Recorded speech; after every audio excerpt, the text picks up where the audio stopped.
ഭാര്യയാണ്. എന്റെ ഭാര്യയുടെ ദുആയുടെ പുറത്താ ഞാൻ നടക്കുന്നത്. എനിക്ക് ദുആ ചെയ്യാൻ എന്റെ ഭാര്യയുണ്ടല്ലോ.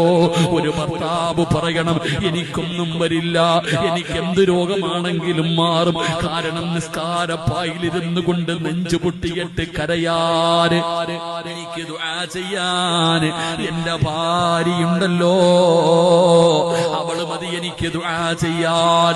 ഭാര്യയെ കുറിച്ച് പറയുമ്പോ ഭർത്താവിന് വല്ലാത്ത ഈമാനാകണം പെങ്ങള്. അങ്ങനെ പറയണമെങ്കിൽ റബ്ബനാ ഹബിലനാ മിൻ അസ്വാജിനാ വദുരിയാതിനാ ഖുർറത അഅ്യുനിന വജഅൽനാ ലിൽമുത്തഖീന ഇമാമാ. നീ ദുആ ചെയ്യണം, നീ ദുആ ചെയ്യണം. അല്ലാഹുവേ എന്റെ ഭാര്യയെ നന്നാക്കണം, എന്റെ ഭർത്താവിനെ നന്നാക്കണം, എന്റെ മക്കളെ നന്നാക്കണം, എനിക്ക് കണ്ണിന് കുളിർമയുള്ളവരാക്കണം.